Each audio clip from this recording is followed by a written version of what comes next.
Hello student, Edufree Academy সকলকে স্বাগতম জনাইছো। আমি পঢ়ি আছিলোঁ দশম শ্ৰেণীৰ ইংৰাজী পাঠ্যপুথিৰ প্ৰথমটি পাঠ এ লেটাৰ টু গডৰ। আমাৰ ইতিমধ্যে দুটা পাৰ্টত আলোচনা হৈ গৈছে। আজি থাৰ্ড পাৰ্টত আমি নেক্সট যিখিনি সেইদিনাখনি এৰিছিলোঁ তাৰ পৰা আৰম্ভ কৰিছোঁ। When the storm had passed, he stood in the middle of the field and said to his sons. Storm মানে কি কৈছে, লেন্সৱে আশা কৰিছিলে যে এজাক বৰষুণ হ'ব, কিন্তু কি হ'ল, এজাক বৰষুণৰ সলনি ধুমুহা বৰষুণ আহিলে, যাৰ ফলত তাৰ মানে খেতিপথাৰখিনি নষ্ট হ'ল। তাৰ পাছৰডোখৰ দিছে when the storm had passed, যেতিয়া মানে অৱশেষত বৰষুণজাক শেষ হ'ল, ধুমুহা বৰষুণজাক শেষ হ'ল, তো খেতিয়কজনে কি হ'ল, he stood in the middle of the field, মানে তাৰ খেতিপথাৰখনৰ মধ্যভাগত থিয় হৈ তাৰ মানে ল'ৰা ছোৱালীকেইটালৈ চনছ মানে তাৰ ল'ৰাকেইটালৈ কৈছে, a plague of locusts would have left more than this, মানে এটা গ্ৰুপ বুলি কৈছে হয় নাই, যিবোৰ গ্ৰুপে কি হয় আমাৰ খেতিপথাৰৰ শস্যবোৰ নষ্ট কৰে। এই কৃষকজনে কৈছে, লেন্সৱে কৈছে যে তেওঁৰ ল'ৰা ছোৱালীবোৰক কৈছে, যদি আমাৰ পোকখিনি আহিলেহেঁতেন, পোকখিনিও হয়তো ইয়াতকৈ অকণমান মানে এতিয়া যিমানখিনি আমাৰ বাচিছে শস্য তাতকৈ অকণমান বেছিহে থ'লেহেঁতেন, কিন্তু কি কৈছে নেক্সট কৈছে আমাৰ would have left more than this, the hail has left nothing, মানে ধুমুহাজাকৰ ফলত আমাৰ খেতিপথাৰখনত আজি একোৱেই নাইকিয়া হৈ গ'ল কৈছে। this year we will have no corn, মানে কি হ'ল, যিহেতু কৰ্ণৰ গোটেই ফিল্ডখন নষ্ট হ'ল, সেইকাৰণে সেই বছৰটোত মানে আৰু কৰ্ণ কৰা তেওঁলোকৰ মানে সেইটো পকাৰ সময় হৈছিলে। নেক্সট ছিজনত কৰ্ণ কৰিব মানে তেওঁলোকৰ মানে সেই গোটেই বছৰটো তেওঁলোকে কৰ্ণ আৰু নাপায়, মানে এবাৰ শস্য নাপাব। The night was a sorrowful one, নিশ্চয়কৈ চৰফুল হ'ব। চৰফুল মানে কি, ছেড, মানে তোমালোকৰ মনটো তেওঁৰতো নিশ্চয়কৈ বেয়া লাগিব। তেওঁ কি হৈছে, তেওঁ ইমান কষ্ট কৰি পিনি কৰ্ণ ফিল্ডখনত কাম কৰি কৰি তেওঁ শস্য উৎপাদন কৰিছিলে, এক মুহূৰ্ততে বৰষুণজাক আহি গোটেই শস্যখিনি নষ্ট কৰি পেলালে। এইটোতো তোমালোকে জানিবই লাগে যে the night was a sorrowful one, all our work for nothing, মানে কি কৈছে, ইমান কষ্ট কৰিলে শস্য ৰোৱাৰ পৰা গুটি সিঁচাৰ পৰা আদিলৈকে গোটেই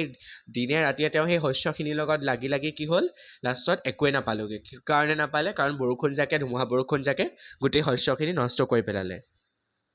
there is no one who can help us, এতিয়া তেওঁ কৈছে যে শস্যখিনি যিহেতু বৰ্তমান নষ্ট হ'লেই, সেইখিনিতো আকৌ ঠিক কৰিব পৰা নাযাব, সেইকাৰণে মানে তেওঁৰ মনত এটাই মানে এনেকুৱা এটা ভাৱনা আহিছে যে মোক মানে কোনেও সহায় কৰিব নোৱাৰিব চাগে এতিয়া, মানে শস্যখিনি যিহেতু গোটেইখিনি শেষ হ'ল, এতিয়া আৰু মই কৰিবলগীয়া একো উপায় নাই মোৰ হাতত। we will all go hungry this year, মানে এই বছৰটো যিহেতু তেওঁলোকে শস্যখিনি উৎপাদন কৰিব নোৱাৰিলে, ফলত শস্যখিনি নাপাব, আৰু কি শস্য উৎপাদন কৰিব নোৱাৰাৰ ফলত এইখিনি বিক্ৰী কৰি যিখিনি পইচা পাবলগীয়া আছিলে সেইখিনিও নাপাব। কৈছে যে সেইকাৰণে মানে we will all go hungry this year, মানে এই বছৰটো হয়তো আমি ভোকতে কটাবলগীয়া হ'ব পাৰে বুলি কৈছে। আমি কুৱেশ্যনখিনি ডিছকাছ কৰিম, প্ৰথমতে পাঠটো আলোচনা কৰি লওঁ, তাৰপিছত কৈছে but in the hearts of all who live in that solitary house in the middle of the valley, কৈছে সকলোৰে হৃদয়ত মানে কি আছিলে, সেই হাউচটোৰ চলিটেৰী হাউচ মানে অকলশৰীয়া যিটো ঘৰটোৰ মিডল অফ দ্য ভেলী, মানে উপত্যকাটোৰ মধ্যভাগত থকা সেই ক্ৰেষ্টটোৰ ওপৰত, হিলৰ ক্ৰেষ্টটোত যিটো অকলশৰীয়া ঘৰ আছিলে, সেই ঘৰটোৰ থকা বাসিন্দাখিনিৰ গোটেই মানুহখিনিৰ মনত মানে হৃদয়ত অকল এটাই হোপ আছিলে, there was a single hope, help from God, মানে হোপটো কি আছিলে, ভগৱানে তেওঁলোকক সহায় কৰিব বুলি তেওঁলোকে মনত মানে ধাৰণা এটা লৈ লৈছিলে। don't be so upset even though this seems like a total loss, remember no one dies of hunger, তেওঁলোকে মানে ভাবিছে ইমান মানে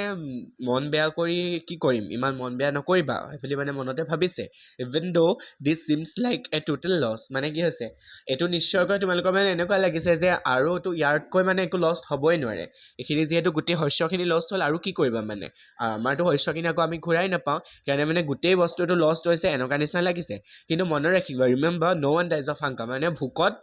কোনেও আজিলৈকে মৰা নাই, মানে ভোকত কিবা এটা নহয় কিবা এটা উপায় ওলাবই, যাতে আমি এই যিটো প্ৰচেছ, যিটো আমাৰ মানে শস্যখিনি নষ্ট হ'ল, সেই নষ্ট হোৱা পৰ্যায়টো বা আগবাঢ়ি যাবলৈ আমাৰ মানে কিবা এটা উপায় ওলাব। that's what they say, no one dies of hunger, মানে যিহেতু তেওঁলোকৰ মনত সেই ভাৱনাটো আহিলে, তাৰপিছত গম পালে যে তেওঁলোকে গম পালে যে হয় যে no one dies of hunger, so তাৰপিছত কি কৈছে all through the night লেন্সো thought only of his one hop মানে গোটেই ৰাতিটো সেই ধুমুহা বৰষুণ অহা গোটেই ৰাতিটো লেন্সোৱে অকল এটা কথাই ভাবিলে সেই এটা ছিংগল হোপ যে আছিলে তাৰ মনত আশা আছিলে সেইটো কি আছিলে দ্য হেল্প ফ্ৰম গড ভগৱানে মানে তাক সহায় কৰিব সেই কথাটোকে লেন্সোৱে গোটেই নিশাটো ভাবি থাকিলে whose eyes as he had been instructed see everything even what is deep in one's conscience যাৰ মনত মানে ভগৱানৰ প্ৰতি তেওঁৰ বিশ্বাস আছে তেওঁ সকলোকে সামৰি লয় Lenzo was an ox of a man, walking like an animal in the fields, but still he knew how to ride. Lenzo মানে একদম লেন্সৰ কথা কৈছে লেন্সো এজন মানে পুৰা খেতিয়ক তেওঁ মানে খেতিত কেৱল খেতিতে লাগি থাকে কিন্তু তথাপিও তেওঁ কি কৰে তেওঁ লিখিব জানে the following Sunday at daybreak he began to write a letter which he himself would carry to town and place in the mail. Hailstorm অহাৰ পিছৰ ছানডেটো কি কৰিলে লেন্সোৱে দিনৰ ভাগত এখন লেটাৰ লিখিলে লেটাৰ মানে চিঠি এখন লিখি কি কৰিলে সেইখন সি নিজেই লৈ গ'ল টাউনলৈ লৈ গ'ল টাউনত নি কি কৰিলে মেইল মানে পোষ্ট অফিচত সেইখন সি পঠিয়াই দিলে it was nothing less than a letter to God কি কৰিছে তেওঁ মানে ভগৱানলৈ এখন চিঠি লিখিছে আমি নেক্সট পঢ়িবলৈ পাম সেই চিঠিখনত কি লিখিছে তোমালোকে কথাটো বুজা তাৰ মনত কি আছিলে there was a single hope that is help from God ভগৱানৰ পৰা মানে সি কি কৰিছিলে সহায়টো আশা কৰিছিলে ভগৱানৰ পৰা সহায় বিচাৰি ভগৱানলৈ এখন চিঠি লিখিছে this is the irony of this chapter মানে ভগৱানলৈ সি চিঠি লিখিছে সহায় বিচাৰি কি কৈছে গড হি ৰোড গড বুলি সম্বোধন কৰি লিখা আৰম্ভ কৰিছে ইফ ইউ ডোণ্ট হেল্প মি তুমি যদি মোক সহায় নকৰা আপুনি যদি মোক সহায় নকৰে my family and I will go' hungry দিছ ইয়াৰ মোৰ পৰিয়ালৰ সহিতে মই ভোকাতুৰ হিচাপে এইবছৰ থাকিব লাগিব বুলি কৈছে I need 100 pesos in order to show' my field again মানে কি কৈছে যিহেতু তাৰ ইতিমধ্যে খেতিখিনি নষ্ট হৈছে সেই খেতিখিনি আকৌ লগাবৰ কাৰণে তাক মানে 100 pesos লাগিব পেছ'ছটো হৈছে currency of several Latin American countries আমাৰ যেনেকৈ ৰুপিজ চলে তেনেকৈ আমেৰিকান কিছুমান কাণ্ট্ৰিজ লেটিন আমেৰিকাৰ কাণ্ট্ৰিজবোৰত কি চলে পেছ'ছ চলে I need 100 pesos in order to sow my field again মানে মোৰ ফিল্ডখন চহাই মেলি খেতি কৰিবলৈ মোক আকৌ 100 pesos লাগিব and to live until the crop comes because the hailstorm ... কি কৈছে আৰু মই কি কৰিব লাগিব যেতিয়ালৈকে সেই ক্ৰপছখিনি নাহে নেক্সট যিহেতু কৰ্ণখিনি নাহিব সেই তেতিয়ালৈকে মই মানে এই পইচাটোৰ পৰা মানে মই ঘৰটো চলাব লাগিব মানে ঘৰৰ পৰিয়াল চলাব লাগিব কাৰণ কি হ'ল বিকজ দ্য হেলষ্ট্ৰম বুলি কয় সি ৰখাই থৈছে মানে ভগৱানে সি ভাবিছে যে ভগৱানে জানিব যিহেতু ভগৱানে কামখিনি সকলো গম পায় সেইকাৰণে হয়তো হেলষ্ট্ৰমে তাৰ খেতিপথাৰত কি কৰিলে এইখিনি সকলোখিনি ভগৱানে গম পাইছে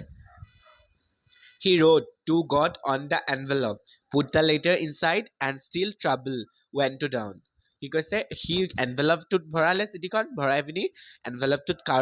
আমি কালৈ চিঠি লিখিছোঁ সেইটোতো আমি লিখিবলগীয়া হয় ন এনভেলপটোত কি লিখিছে সি টু গড বুলি লিখিছে তাৰপিছত কি কৈছে এখন সি লগত লৈ টাউনলৈ গৈছে At the post office, he placed a stamp on the letter and dropped it into the mailbox. কি কৈছে পোষ্ট অফিচত গৈ সি এটা ষ্টাম্প লৈছে আমি যিহেতু চিঠি পত্ৰত ষ্টাম্প লগাব লগা হয় সেই ষ্টাম্পটো লগাই তাৰ কি কৰিছে সেই চিঠিখন মেইল বক্সটোত ড্ৰপ কৰি দিছে One of the employees who was a postman and also helped at the post office went to his boss laughing heartily and showed him the letter to God. মানে চিঠিখন যিহেতু মেইল বক্সত পৰিলে আৰু mail বক্সখিনি daily check হয় daily check হোৱাৰ পিছত নতুন চিঠি পত্ৰখিনি বাচে বাচাৰ সময়ত সেই পোষ্টমেনজনে এমপ্লয়ী আছিলে পোষ্ট অফিচটোৰ এমপ্লয়ী আছিলে পোষ্টমেনজন সেই পোষ্টমেনজনে চিঠিখন দেখি পিনি কি কৈছে ভগৱানলৈ চিঠি লিখিছে সেই বুলি কৈ মানে তাৰ হাঁহি উঠি সি কি কৰিলে লগালগ চিঠিখন তাৰ বছলৈ লৈ গ'ল বছজন কোন আছিলে পোষ্ট মাষ্টাৰ আছিলে Never in his career as a postman had he known the address মানে তাৰ গোটেই কেৰিয়াৰটোত যিমানখিনি সি চিঠি পত্ৰ এতিয়ালৈকে লৈছে বা দেখিছে সেই গোটেই প্ৰক্ৰিয়াটোত সি মানে আজিলৈকে এই এড্ৰেছটো দেখা পোৱা নাই মানে এই এড্ৰেছটো সি আজিলৈকে চিনি নাপায় টু গড বুলি দিছে হয় নাই এই এড্ৰেছটোতো কোনে জানিব সেইটোকে মানে ইয়াত আইৰনি হিচাপে অকণমান কহুতীয়া হিচাপে মানে বুজাইছে the post master a fat amiable post মাষ্টাৰজনে কি বুজাইছে এজন শকত এমিয়েবল মানে কি কৈছে ফ্ৰেণ্ডলি এণ্ড প্লিজেণ্ট ফ্ৰেণ্ডলি আৰু প্লিজেণ্ট মনত ৰাখিবা ফেল' পোষ্ট মাষ্টাৰজন কেনেকুৱা আছিলে এজন a fat and amiable fellow' বুলি লিখিবা অলছ' ব্ৰক আউট লাফিং প্ৰথমতে মানে পষ্টমাষ্টাৰজনৰ হাঁহি উঠিছে ভগৱানলৈ চিঠি লিখিছে দেখিলে নিশ্চয়কৈ হাঁহিয়ে উঠিব ন প্ৰথমতে পষ্টমেনজনে হাঁহিছিলে তাৰপিছত বছলৈ আনিলে পষ্টমাষ্টাৰজনৰ ওচৰলৈ আনিলে পষ্টমাষ্টাৰজনেও দেখি পিনি হাঁহিছে বাট অলমষ্ট ইমিডিয়েটলি কিন্তু অহাৰ লগে লগে কি হ'ল পষ্টমাষ্টাৰজনৰ মনলৈ এটা ভাৱ আহিলে কি ভাৱ আহিলে he turn serious and tapping the letter on his desk সি মানে চিৰিয়াছ হৈ গ'ল আৰু লেটাৰখন তাৰ ডেস্কত মানে এনেকৈ যে আমি কাগজেৰে এনেকৈ ডেস্কত আমি চপৰিয়াওঁ যে সেনেকুৱা মানে এটা চাউণ্ড প্ৰস্তুত কৰি সি কৈছে হোৱাট ফেইট ইমান গভীৰ বিশ্বাস I wish I had the fate of the man who wrote this letter. এই চিঠিখন লিখা ব্যক্তিজনৰ দৰে যদি বিশ্বাস ইমান গভীৰ বিশ্বাস মোৰ হৃদয়তো থাকিলে হয় সেইবুলি মানে সি মনতে ভাবিছে ষ্টাৰ্টিং আফ এ কৰেছপণ্ডেঞ্চ উইথ গড ভগৱানৰ লগত কি তেওঁৰ মানে ইমানেই গভীৰ বিশ্বাস ভগৱানলৈ চিঠি লিখিছে এনেকুৱা এটা গভীৰ বিশ্বাস ময়ো পোৱাহেঁতেন ভগৱানৰ লগত মানে এনেকুৱা গভীৰ বিশ্বাসৰ সম্পৰ্ক এটা মানে স্থাপন কৰাৰ এটা এনেকুৱা এটা মানে গভীৰ বিশ্বাস মোৰ হৃদয়তো থকাহেঁতেন বুলি মানে সেই পষ্টমাষ্টাৰজনে ভাবিছে আজি তেনেহ'লে ইমানখিনিতে সামৰিছোঁ নেক্সট পাৰ্টটোত এইখিনি কমপ্লিট কৰি তোমালোকৰ কুৱেশ্যন এনচাৰখিনি ডিছকাছ কৰিম আৰু নেক্সট ভিডিঅ'ত মানে চেপ্টাৰটো কমপ্লিট হৈ যাব